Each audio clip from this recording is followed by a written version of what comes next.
When I was in my 20s, people often told me, "Hey Patricia, you're still young. Don't worry so much about money. Enjoy life." Now, when you're 30 with a stable job, everything will fall into place. Well, now that I'm in my 30s, I dare say that there are so many financially related things that I wish I had known earlier. And now that I'm older and wiser, I do have some regrets about not making smarter and better financial decisions when I was younger. So in this video, I actually want to share with you 5 money habits that you should start as early as possible that will pay off for life. Now, this is going to be for you if you're someone who's a fresh graduate or someone who just got your first job and just wondering what to do with your salary. Or perhaps you're just someone who is looking for tips on money and personal finance. If that is you, then keep watching on this video. Now, before I go into money habit number 1, just a full disclaimer. I'm not a financial advisor of any sort, so please do your own research into anything that's financially related. These are just 5 money habits that, in my personal opinion, I feel are key to setting a solid foundation for the rest of your life. And with that out of the way, let's actually go straight to money habit number 1. Money habit number 1, spend less than you earn. The path to getting wealthy, financial freedom, or whatever you want to call it, is spending less than you earn. I know it sounds like a no-brainer, but this is actually the most important money habit that literally comes before anything else. And the ironic thing is that the moment we start earning money, the harder it actually becomes for us to be mindful about how much we spend, right? Now, suddenly, just because you have a stable income, you have all these new things that you want to buy for yourself, simple luxuries like thinking, it's okay, I'll just get food delivery today, or signing up for a gym membership when you only go for once a week. Now, all these expenses can actually add up. Now, I'm not saying that you should live a miserable life, okay? Of course, go for your holidays, splurge every now and then, but as much as possible, avoid going into debt. Now, speaking of debt, did you know that the average credit card debt for Singaporeans in 2019 was almost $2,000 per person? Now, and that's just credit card debt alone. And we're not talking big about housing loans or education loans. Now, going into debt can be really stressful. So always remind yourself to be mindful of your spending. Think about whether that money can be better spent elsewhere or to help you generate even more money. A good practice to actually have is to allocate some of your salary into something called an emergency fund. As a rule of thumb, try to actually keep around 3 to 6 months of your salary as an emergency fund, because this will come in handy, especially when you suddenly have a family member that you need to help in terms of paying off loans or debt, or even as simple as hospitalization bills. And here's a tip. Starting an emergency fund doesn't mean that you should just leave your money in a regular savings account. Okay, you should actually still think of how to grow it. But the point is not to take on high risk or high rewards kind of account. Instead, find a stable savings account that can give you around 2 to 3% of interest that you can withdraw from any point of time. It's not much, but at least your money will be there when you need it. Okay, so if you apply money habit number 1 properly, which means that you spend less than what you earn, you might realize that you actually have leftover spare cash, even after setting aside your emergency fund. So what do you do with the spare cash? Now, this is where things get a little bit more exciting. Which brings us to money habit number 2, top up your CPF account. Now, love it or hate it, CPF is actually an integral part of every average Singaporean life. And yes, while it may feel like a portion of your money is getting locked away, CPF, interestingly, is a great way of forcing you to prepare for your retirement or for making big purchases like your home. Now, the thing about CPF is that most people just leave it alone, letting it grow as their employers contribute to their CPF. But CPF actually can be a really safe and stable way to grow your retirement fund. And if you are under 55, did you know that you can get an interest rate of 5% for the first $60,000 of your combined CPF savings in your ordinary and special account? Well, 5% may sound like a small amount, but it's definitely better than leaving it in a savings account which pays 0.05% interest rate. And second, you should never underestimate the power of compounding interest. Now, to give you some perspective, if you were to save $100 per month and you put it into a piggy bank for 15 years, in your savings account, you will have saved $18,000. But if you actually put that $100 into your CPF account, in 15 years, it would have actually grown to $24,000. That's $6,000 more for literally doing nothing more than just putting money into your CPF account. Okay, so here's something pretty interesting about CPF too. And if you're working and earning a salary, you'll actually have to pay taxes, right? Now, did you know that the amount that you top up into your CPF account can actually get you the same amount of tax relief each year? Wow! So if you actually top up $1,000 into your CPF account, what this means is that you get tax relief of $1,000 as well. Now, of course, this is capped at $7,000, but the good news is you can also help to top up your family member's CPF and it nets you the same amount of tax relief. So essentially, you can actually get up to $14,000 in tax relief every year simply by adding more to your CPF account, which is already money that you'll be using anyway, whether is it for retirement or for paying off your home. So, time to get started. Money habit number 3, start a side hustle. I've actually met a lot of people through the years, through seminars and boot camps that I run, and through these events, I have the privilege of getting to know a lot of Singaporeans and who are at different phases of life. However, one of the most common regrets that some of these people that I speak to have is actually relying on their job for their only source of income. That's the way we were brought up, right? We were raised by risk-averse generation of parents who taught us to keep working hard and always save a good amount of money. But we have to acknowledge that times are different today, and the median income of Singaporeans today is actually about $4,500. Now, do you think that that's enough to actually set up for life, especially if you need to buy a home, start a family, pay for education? I mean, even holding a wedding these days can feel like an enormous commitment, not just emotionally, okay, but financially as well. Now, this is why, especially if you're a young working adult, don't fall into the trap of thinking that your income can just come from your job. Hence, it's so important to always develop new skills that you can monetize. Not only is this going to actually give you more joy, after all, you'll actually be doing something that you like for the money. Because face it, most employees won't say that they are actually thrilled with where they are working at. If you love photography, well, you could actually go and do some gigs on the weekends. If you like baking, you could actually start a mini baking business. Now, you might not make much at the beginning and maybe you'll have to also work for free at the start, but trust me, it will actually pay off in the long run. The most important thing that you need to have is to develop the mindset that money should be made elsewhere. For myself, I actually started my own online business when I was in NUS, and it was because I was looking for ways to make extra money to pay for school, for things, and also for savings.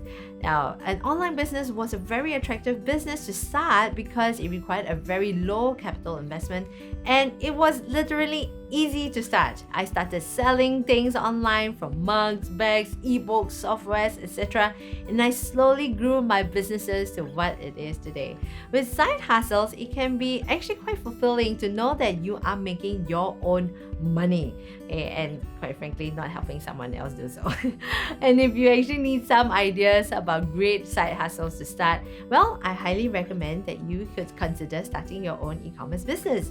Now, I don't need to go into the specifics of how e-commerce is completely dominating retail. I mean, come on, if you are actually online, you probably buy your clothes online from places like Zalora, and you probably also buy exercise equipment or even your groceries online. There's just so many different opportunities in e-commerce right now, but usually the problem is knowing how to actually start properly. I know a lot of people who didn't follow a proper system and so they didn't get the results they want. And as a young adult, the last thing you want to do is actually risk your income in such a way. This is why I created a free video training guide called Ecom 101. especially for you if you are looking to start your own e-commerce business from scratch the right way. Now, in this video training guide, I talk about products, where to find them, and how to spot products worth selling. I talk about setting up your own store, what kind of platform you should actually be using for the best results. And I also talk about how to find traffic. And this is actually not limited to just Singapore, but in fact, from around the world. Everything that you need to know about e-commerce is in this compact video training guide. Now, this is something that people or our students usually pay for, but I want to actually let you watch this for free. For taking the time to actually watch this video. So how do you actually get access to the Ecom 101 training video? Well, you can just simply scroll down and you'll find a button that you can click on. Just click on it and a WhatsApp pop-up will actually appear. Simply drop a message and let us know that you want the Ecom 101 training video, and as soon as we see your message, we'll actually send it right away. Money habit number 4, start investing. Investing your money is something that honestly I think everyone needs to do.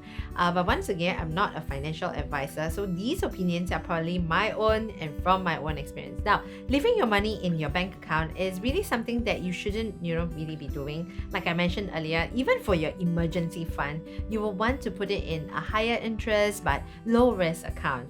Getting 2 or 3% for this should actually be enough. But for investing, as long as you can make around 8 to 10% a year, that's a really good start. Now, I know there's a lot of people out there that say, 10%, nothing, they can easily make 10% returns in 2 days.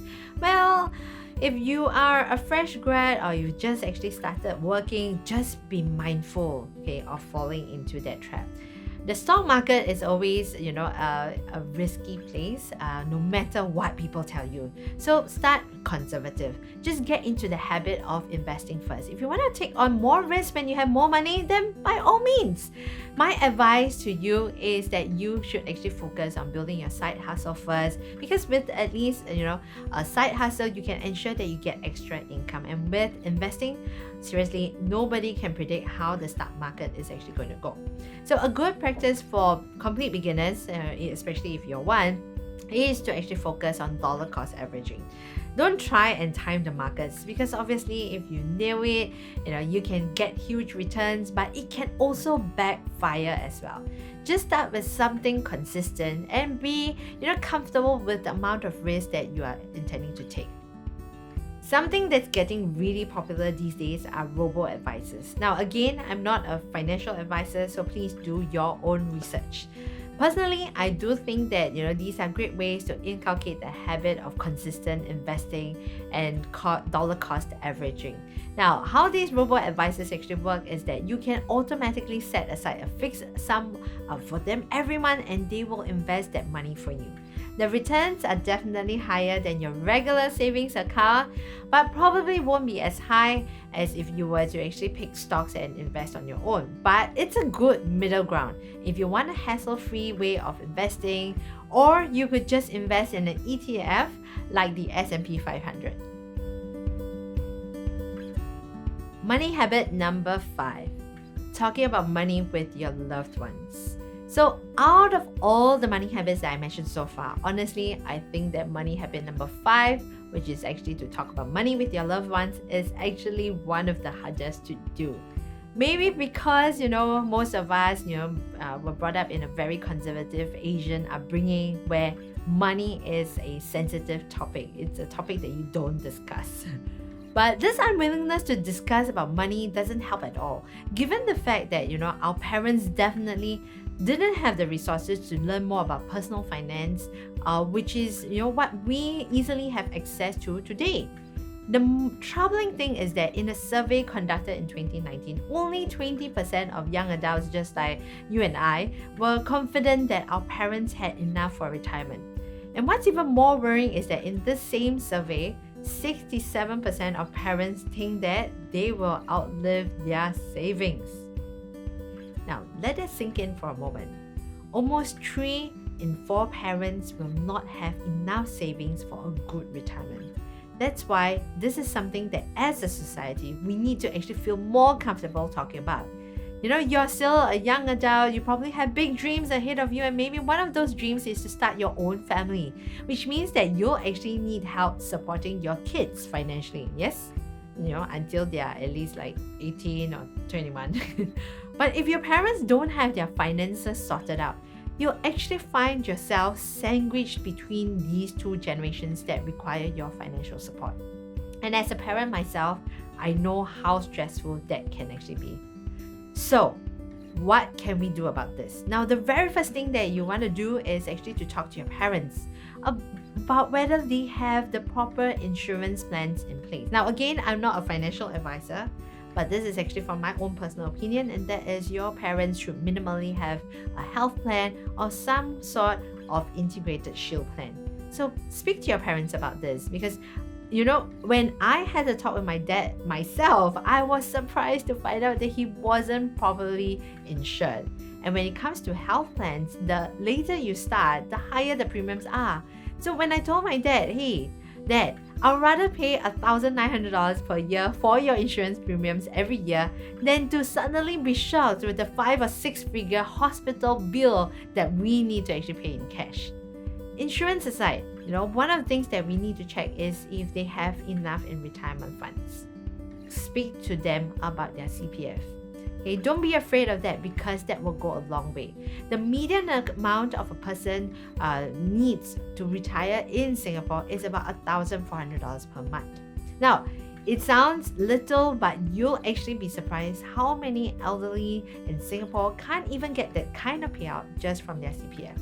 So if you actually realize that they are not on track, you can help them top up their CPF. So remember, I talked about money habit number 2 on topping up your CPF. You'll actually get tax relief equal to the amount that you top up in your loved one's CPF accounts. It's literally a win-win money hack.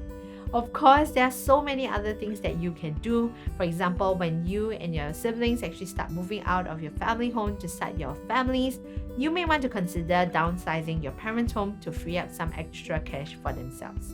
Or you can also consider renting out empty rooms to help them fund their retirement. However, the main point that I'm trying to actually drive across is you need to get comfortable talking about money with your loved ones. And by the way, this includes your spouse or significant other as well, not just your parents. And if you're actually currently with a significant other, it is actually good to talk to them. And ensure that they are financially covered, discuss about your money goals, and also share about your expenses regularly. This is so that you can hold each other accountable and also work towards growing your combined income and wealth with a peace of mind. So these are the 5 money habits that will pay off for life. Just before I end this video, I want to say that I know how stressful it is to be living in Singapore because I'm there, I'm here. So while I can't help you with your CPF, and I definitely won't be able to help you, with talking about money with your loved ones, what I can help you with is to give you an idea about starting your own side hustle. Now, as I mentioned, I've actually been running multiple online businesses ever since I was an NUS undergrad, and I'd like to actually share my experience with you, especially if you want to actually learn how to tap into the current e-commerce boom. I would love to actually show you how to start your very own e-commerce business to do just that. I've actually prepared a compact training video called Ecom 101, which covers all the fundamentals that you need to know. Finding products online, how to sell them, setting up your store, finding customers. It's all in this one video, so you don't have to piece together all kinds of random information on your own. To watch this training video, all you need to do is scroll down this page. You'll find a button. Just click on it and a WhatsApp pop-up will appear.